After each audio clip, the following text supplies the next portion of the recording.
ప్రభుత్వం వచ్చి ఇప్పుడు దాదాపు 8వ నెల జరుగుతూ ఉంది. 8 నెలలు జరుగుతున్నా ఇంకా జాప్యం జరుగుతలేదు అని ఒక సమాధానం చెప్పారు. ఎప్పట్లోగా ఈ ప్రతిపాదనలు అమలు చేసి నియమిత రోజును ప్రకటించమవుతుందంటే ఇది పరిశీలనలో ఉంది అని గౌరవ మంత్రి గారు చెప్పారు. ఇది కాంగ్రెస్ పార్టీ మేనిఫెస్టో అధ్యక్ష. ఈ మేనిఫెస్టోలో page number 28 item number 14 TSRTC సిబ్బంది సంక్షేమం. ఆర్టీసీ కార్మికులను ప్రభుత్వ విలీన ప్రక్రియ పూర్తి చేసి 2 పీఆర్సీల బకాయిలను వెంటనే చెల్లిస్తాం. వెంటనే అంటే 8 నెలలు సమయం సరిపోదా అధ్యక్ష? నంబర్ 1. నంబర్ 2, వచ్చే పీఆర్సీ పరిధిలోకి టీఎస్ఆర్టీసీ కార్మికులను చేరుస్తాం. నంబర్ 3, రాష్ట్ర ప్రభుత్వ ఉద్యోగులతో సమానంగా అన్ని వసతులు సదుపాయాలు కల్పిస్తాం. నంబర్ 4, ఆర్టీసీ బస్సులను ఆధునీకరించి విస్తరిస్తాం. అధునాతనమైన సౌకర్యాలతో కొత్త సర్వీసులను ప్రారంభిస్తాం. Number 6 and the last, RTC union పునరుద్ధరణకు అనుమతి ఇస్తాం. అయితే వారితో నా సూటి ప్రశ్నలు, నేను మంత్రి గారిని విషయాల్లోకి పోకుండా సూటిగా ప్రశ్నించదలుచుకున్నాను. మొదటి ప్రశ్న, గౌరవ మంత్రి గారు ఎప్పట్లోగా ఈ అపాయింటెడ్ డేట్ను ప్రకటిస్తారు? ఏ రోజు నుంచి ఆర్టీసీ ఉద్యోగులను ప్రభుత్వ ఉద్యోగులుగా గుర్తిస్తారు? పరిశీలనలో ఉంది, చూస్తాం చేస్తామని కాలయాపన చేయడం కాదు. ఒక ఖచ్చితమైన తేదీని ఈ సభ ద్వారా ఆర్టీసీ కార్మికులకు చెప్పాలని మీ ద్వారా గౌరవ మంత్రి గారిని కోరుతా ఉన్నా. క్వశ్చన్ నెంబర్ 2, యూనియన్ పునరుద్ధరణ చేస్తామని మీరు హామీ ఇచ్చారు. ఆ యూనియన్ పునరుద్ధరణ ఎప్పట్లోగా చేస్తారు? ఈ మధ్య మాకున్న సమాచారం ఏంటంటే ప్రభుత్వం నుంచి యూనియన్ పునరుద్ధరించేది లేదు అని మీరు ఉత్తర్వులు ఇచ్చినట్టుగా మా దృష్టికి వచ్చింది. మీరు ఉత్తర్వులు ఇచ్చారా లేదా? ఇవ్వకపోతే ఎప్పట్లోగా యూనియన్ పునరుద్ధరిస్తారు? క్వశ్చన్ నెంబర్ 3, ఆర్టీసీలో చనిపోయిన కార్మికులకు గతంలో మా బీఆర్ఎస్ ప్రభుత్వం ఉన్నప్పుడు చనిపోయిన పిల్లలకు వెంటనే పర్మనెంట్ ఉద్యోగం మేము ఇచ్చేవాళ్ళం. కానీ మీ ప్రభుత్వం వచ్చిన తర్వాత ఆ పర్మనెంట్ ఉద్యోగం అనే నిబంధన తీసేసి బ్రెడ్ విన్నర్ స్కీమ్ అనే స్కీమ్ పెట్టి కన్సాలిడేటెడ్ పే కేవలం 15,000 రూపాయల జీతం ఇచ్చి 3 ఏళ్ళు మీరు 15,000 జీతానికి పనిచేస్తే అప్పుడు పర్మనెంట్ చేస్తామని చెప్పి ఇలా చనిపోయిన కార్మికులకు మీ ప్రభుత్వం అన్యాయం చేసిన మాట వాస్తవమా? ఇది ఎందుకు తెచ్చారు? గత ప్రభుత్వం లాగా చనిపోయిన కార్మికుల పిల్లలకు వెంటనే రెగ్యులర్ ఉద్యోగం ఇవ్వాలని అడుగుతా ఉన్నాను. నంబర్ 3. క్వశ్చన్ నంబర్ 4, గౌరవ ముఖ్యమంత్రి గారు మంత్రి గారు నెక్లెస్ రోడ్లో ఆర్టీసీ కొత్త బస్సులు, మా ప్రభుత్వం ఆర్డర్ ఇచ్చిన బస్సులు వస్తే జెండా ఊపినరు, చాలా సంతోషం. Government is a continuous process. అయితే ఆ జెండా ఊపిన సందర్భంగా కార్మికులకు ఒక 300 కోట్ల చెక్కు చూపించారు ముఖ్యమంత్రి గారు. ఇగో మీ కార్మికులకు పీఆర్సీ బకాయిల 300 కోట్ల చెక్కు విడుదల చేస్తున్నా అని ముఖ్యమంత్రి గారు బకాయిలు ఇస్తున్నామని చెక్కు చూపించారు. పాపం మా మంత్రి గారు ముఖ్యమంత్రి గారు వెళ్ళిపోయినాక కొన్ని డమ్మీ చెక్కులు, ఆ పెద్ద చెక్కులు కూడా కార్మికులకు ఇచ్చి ఫోటోలు కూడా దిగారు. ఇది ఏ రోజు ఇచ్చిందంటే ఫిబ్రవరి 10, 2024. ఇవాళ మనం ఉన్నాం జూలై నెలలో ఉన్నాం. ఇప్పుడు దాదాపు 5 నెలలైనా నెక్లెస్ రోడ్ నుంచి ఆ చెక్కు బస్ భవన్కు చేరలే. ఇంకా అది ఎప్పుడు చేరుతుంది, ఎప్పుడు ఇస్తారో దయచేసి చెప్పాలని కోరుతా ఉన్నా. క్వశ్చన్ నెంబర్ 5, మహాలక్ష్మి పథకం పెట్టారు, సంతోషం, వి అప్రిషియేట్. అయితే ఆ పథకానికి నెల బిల్లులు విడుదల చేయని మాట వాస్తవమా?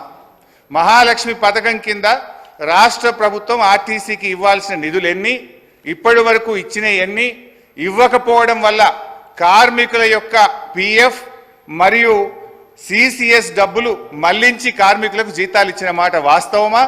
ఆ నిధులు ఎప్పట్లోగా ఇస్తారో సూటిగా చెప్పాలి. అదేవిధంగా అధ్యక్ష, ఎందుకంటే ఇవన్నీ అధ్యక్ష గతంలో, ఇవాళ మా ప్రభుత్వం ఉన్నప్పుడు ఆర్టీసీ కార్మికులకు, ప్రభుత్వ ఉద్యోగులకు 43% ఫిట్మెంట్ ఇస్తే ఆర్టీసీ కార్మికులకు 44% ఫిట్మెంట్ ఇచ్చాం. గత తెలుగుదేశం ప్రభుత్వంలో కార్మికులకు కేవలం బడ్జెట్లో 100 కోట్లు పెట్టారు. కాంగ్రెస్ ప్రభుత్వం 200 కోట్లు పెట్టింది. కానీ మా ప్రభుత్వం 1000 కోట్లు, 1500 కోట్లు, 1500 కోట్లు బడ్జెట్లో పెట్టి ఆర్టీసీ సంస్థను మేము కాపాడాలి. సార్, గౌరవ సీనియర్ శాసన సభ్యులు హరీష్ రావు గారికి తెలుసు ఇది క్వశ్చన్ అవర్ అధ్యక్ష. క్వశ్చన్ అవరు స్పెసిఫిక్ 2 క్వశ్చన్స్ అడగాల. 2 చాలా సంతోషం, మా మేనిఫెస్టోనైతే మొత్తం టీఆర్ఎస్ నాయకులు బట్టిండ్రు, చాలా సంతోషం. స్పష్టతతో మేము మేనిఫెస్టోలోకి సంబంధించిన అంశాల విషయంలో పాస్ మార్కులు పూర్తి స్థాయిలో మేము వేసినాము. ఈరోజు నేను కోరుతా ఉన్నా అధ్యక్ష, I request honourable members also through your chair. Sir, ఇప్పుడు స్పెసిఫిక్ క్వశ్చన్స్ వేస్తే ఆన్సర్ రావడానికి ఆస్కారం ఉంటుంది. వారు సీరియస్గా డిబేట్ మొదలుపెట్టిన అధ్యక్ష. 10 క్వశ్చన్స్ ఉన్నాయి, మీరు 11 o'clock వరకే సమయం ఇచ్చిండ్రు, 11 గంటల వరకే సమయం ఇచ్చిండ్రు. మీరు మంత్రులు కూడా మాట్లాడాల్సి ఉంటుంది కదా అధ్యక్ష. దయ్యాలు వేదాలు వల్ల ఇచ్చినట్టుగా 10 సంవత్సరాలుగా ఆర్టీసీని చంపి ఆర్టీసీ ఉంటుందా పోతుందా తీసేస్తామనేటువంటి పరిస్థితులలో ఒక ఎగ్జిక్యూటివ్ డైరెక్టర్ రిటైర్ అయిన ఎండీగా పెట్టి ఆర్టీసీకి జవాబు చెప్తున్నా మీరు జవాబు చెప్తా ఉన్నా. ఇలా 10 సంవత్సరాలుగా ఎప్పుడైతే మనం కమిటీ కాలేమో ఒక కమిటీ వేసి 10 సంవత్సరాలుగా చేయనటువంటి వీళ్ళు ఎలక్షన్ల ముందట ఎటువంటి సంప్రదింపులు లేకుండా, ఏమి చర్చలు లేకుండా, కనీసం ఆర్టీసీ యాజమాన్యంతో కూడా మాట్లాడకుండా అదరబదర తీసుకొచ్చి మళ్ళీ దానికి రాజకీయ రంగం పులవడానికి కార్మికులను రెచ్చగొట్టి గవర్నర్ అనుమతిస్తలేరు, గవర్నర్ దగ్గర ఇంటికి పోయి ప్రొటెస్ట్ చేయించేటువంటి రాజనీతి చేసిన వీళ్ళు ఇలా మాట్లాడుతున్నారు అధ్యక్ష. ఆర్టీసీ కార్మికులకు సంబంధించి గౌరవ సభ్యులు అడిగినట్టుగా ఆన్సర్ చెప్తున్నా, ఒప్పుకోండి. అదేవిధంగా ఈరోజు తప్పకుండా సార్, అసలు వీళ్ళు కార్మిక సంస్థలు రద్దు చేసి ఇలా యూనియన్లకు సంబంధించినటువంటి వీళ్ళు మాట్లాడుతూ ఉన్నారు. ఇలా పునరుద్ధరణ గురించి వాళ్ళకి ఏమక్కుంది, ఎవరు రద్దు చేసినారు, ఎందుకు రద్దు చేసినారో ముందు మీరు ఆ కార్మికులకు క్షమాపణ చెప్పి ముందు అడగండి ఒక్కసారి. మీరు యూనియన్లు రద్దు చేసి మీరు ఆర్టీసీ గౌరవ అధ్యక్షులు మీరు మీ కుటుంబ సభ్యులు ఉండి వాళ్ళు అన్నమో రామచంద్ర అంటుంటే కూడా చచ్చిపోతే కూడా 50 రోజులు సమ్మె చేస్తే పట్టించుకొని మీరు ఒక్క బస్సు కొనే అధ్యక్ష 10 సంవత్సరాలుగా గౌరవ ముఖ్యమంత్రి గారు మా ప్రభుత్వం వచ్చిన తర్వాత బరాబరుగా ప్రభుత్వం బస్సులు కొన్నది. అంతేకాదు 2013 నుంచి పెండింగ్ లో ఉన్నటువంటి 280 కోట్ల బకాయిలను మేము బాండ్ రూపంలో ఉంటే ఇచ్చినాం. 80 కోట్లు పేమెంట్ అయింది.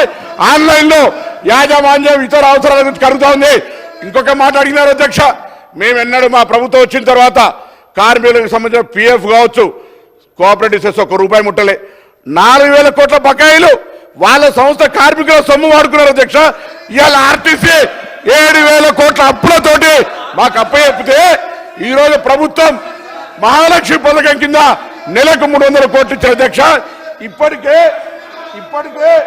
70 కోట్ల మంది మహిళలు ప్రయాణం చేస్తే అధ్యక్ష 2,400 కోట్ల రూపాయలు ఆ మహిళల పేరు మీద వచ్చినటువంటి సొమ్మును 2,000 కోట్లను ప్రభుత్వం తరఫున ఆర్టీసీకి ఇచ్చినాం. ఆర్టీసీ ఇంకొక మాట చెప్తా ఉన్నారు, కారుణ్య నియామకాలకు సంబంధించి అధ్యక్ష కారుణ్య నియామకాల పాలసీ ఎవరు తెచ్చినా ఇంకా సరళీకృతం చేసి ఈరోజు ఆర్టీసీ కార్మికుల కుటుంబాలందరికీ కూడా ఆధారం ఇస్తా ఉన్నాం. మేమేం ఎన్నడే జీవాలు మార్చలే.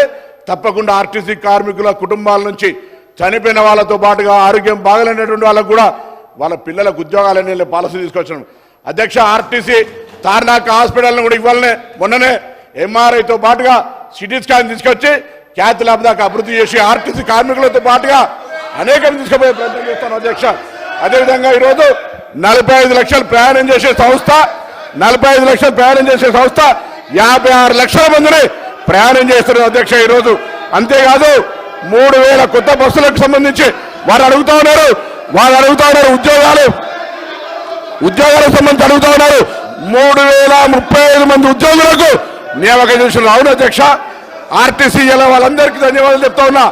నా సంస్థలో ఉన్నటువంటి ఆర్టీసీ డ్రైవర్లు కండక్టర్లందరికీ సభా వేదిక ద్వారా మా ప్రభుత్వం తరఫున అభినందన తెలియజేస్తున్నాం అధ్యక్ష. అవును, ఓవర్లోడ్ అవుతుంది, కానీ ఓవర్లోడ్ చేస్తే కూడా ఇలా పని భారం పెరిగిన మాట వాస్తవం, కానీ వాళ్ళందరికీ డబల్ పేమెంట్ ఇస్తాను అధ్యక్ష.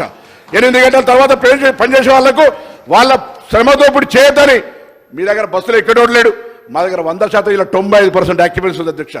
నష్టాల నుంచి తీసుకొని ఇలా లాభాల బాటల ఈ 3 నెలలకు తీసుకుంటే ఆపరేషన్ లాస్ నుంచి ఓవర్కమ్ అయి బయటకు పోతాను. ఆర్టీసీ ఉంటుందో ఉండనేటువంటి పరిస్థితుల్లో నేను చెప్పిన అధ్యక్ష. ఒక ఎగ్జిక్యూటివ్ డైరెక్టర్ ఈ సందర్భంలో చెప్పాలి వాళ్ళ బంధు ఎగ్జిక్యూటివ్ రిటైర్డ్ డైరెక్టర్ ఎండీగా పెట్టి సంస్థ నడిపిన అధ్యక్ష.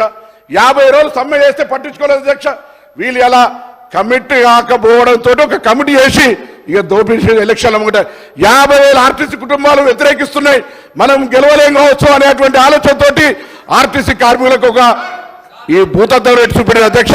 అయినా వాళ్ళు ఇవాళ ఈ ప్రభుత్వాన్ని ఆశీర్వదించారు కాబట్టి మీరు పెండింగ్ లో ఉన్నటువంటి 2017 నుంచి 21 పిఆర్సీ ఇచ్చిన 21%, వాటితో పాటుగా 2013 నుంచి ఉన్నటువంటి బకాయిలు ఎవరిచ్చిన అధ్యక్ష బకాయిలు 280 కోట్లు శాంక్షన్ చేసాం. అవును, పంపిణీలో జాప్యం జరుగుతుండొచ్చు. తప్పకుండా ఈ వేదిక ద్వారా ఈ సభ ద్వారా ఇప్పటికే ప్రభుత్వం 80 కోట్లు ఇచ్చింది, మిగతా కూడా ఇస్తామనే మాట మనం చేస్తా ఉన్నాం. అదేవిధంగా ఈరోజు వాళ్ళు ఏదైతే ఆదరాబాదర అధ్యక్ష డేటు 15వ తారీఖు 29వ తేదీ నాడు వీళ్ళు క్యాబినెట్ చేసి దాని తర్వాత 10 తారీఖున నోటిఫికేషన్ వచ్చింది అధ్యక్ష. ఇక వీళ్ళు దీని గురించి మాట్లాడతారు, ముసలి కన్నీరు కాలుస్తారు. నిజంగా ఆర్టీసీ కార్మికులకు ముందు చిత్తశుద్ధి ఉంటే 10 సంవత్సరాలుగా ఆర్టీసీని ఎందుకు చంపే ప్రయత్నం చేశారు? ఆర్టీసీని మొత్తంగా ఆస్తులను వాళ్ళ సంస్థలో ఉన్నటువంటి వాళ్ళ పార్టీ నాయకులకు అప్పనంగా అప్పచెప్పినటువంటి పరిస్థితి కాదు అధ్యక్ష. ఇలా తక్కువ ధరలకు అప్పచెప్పి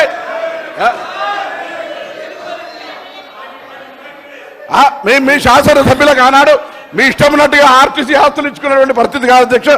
ఈ రోజు ఇటువంటి పరిస్థితులలో గౌరవ సభ్యులు ఆనాడు ఆర్టీసీల సంక్షేమానికి కృషి చేస్తా అని పాపం ఆయన మాట ముఖ్యమంత్రి గారు వినకపోతే ఇటు ఆర్టీసీ కార్మికుల ఒత్తిడి అటు పెట్టి ఆఖరికి సంఘాలనే బద్దు చేసినటువంటి వీళ్ళు ఇలా వీళ్ళు మాట్లాడితే ఎట్లా అధ్యక్ష? అందుకే తప్పకుండా మా ప్రభుత్వానికి ఆర్టీసీ సంక్షేమం, ప్రజల రవాణా సౌకర్యం, ఆ విధంగా కార్మికుల సంక్షేమం మా బాధ్యత. మేము ఈ 3 అంశాలను స్ఫూర్తిగా తీసుకొని ఎక్కడ కూడా ఆర్టీసీకి అన్యాయం జరగకుండా కార్మికులకు సంబంధించి తప్పకుండా భవిష్యత్తులో అన్ని రకాల చర్యలు తీసుకుంటామనేటువంటి మాట మనం చేస్తూ ఈరోజు ఆర్టీసీకి సంబంధించి మాట్లాడే నైతిక హక్కు కూడా టీఆర్ఎస్ పార్టీ శాసనసభ్యులకు, అందులో హరీష్ రావు గారు ఆర్థిక శాఖ మంత్రిగా 5 ఏళ్ళు ఉన్నాడు. ఆర్టీసీకి ఏ విధంగా సహకారం చేస్తున్నారు కానీ బడ్జెట్లో 1500 కోట్లు పెడతారు, 400 కోట్లు కూడా ఇవ్వనటువంటి లెక్క మొత్తంగా వారికి నేను లిఖితపూర్వకంగా మీ ద్వారా పంపిస్తా అధ్యక్ష. వీళ్ళు మాట్లాడితే ఎట్లా అధ్యక్ష? ఇవాళ మేము 2400 కోట్లు మహాలక్ష్మి కింద ఇచ్చినటువంటి సొమ్ములో దాదాపు 2000 కోట్ల రూపాయలు ఇప్పటికే ఆర్టీసీకి ఇచ్చినాం. 280 కోట్ల బాండ్ రూపంలో 80 కోట్లు ఇచ్చినాం. 21% పిఆర్సీ 35 కోట్ల అదనం భార పడుతున్నా ఇలా ఆర్టీసీ మేము నిర్ణయం తీసుకున్నాం. భవిష్యత్తులో అన్ని రకాల ఆర్టీసీ సంక్షేమానికి సంబంధించి నిర్ణయాలు తీసుకున్నాం అధ్యక్ష. ఒకసారి వాళ్ళు అడగండి, ఇవన్నీ మాట్లాడిన వాళ్ళు వాళ్ళ ఆర్మూరు ఎమ్మెల్యే జీవన్ రెడ్డి గారు, వాళ్ళ ఆనాడు ఉన్నటువంటి ఎంపీ లేదా ఇంకొక గతంలో ఉన్నటువంటి ఎంపీ ఇవన్నీ తీసుకున్న ఆస్తులు ఆనాడు మీకేమనిపించలేదు అధ్యక్ష?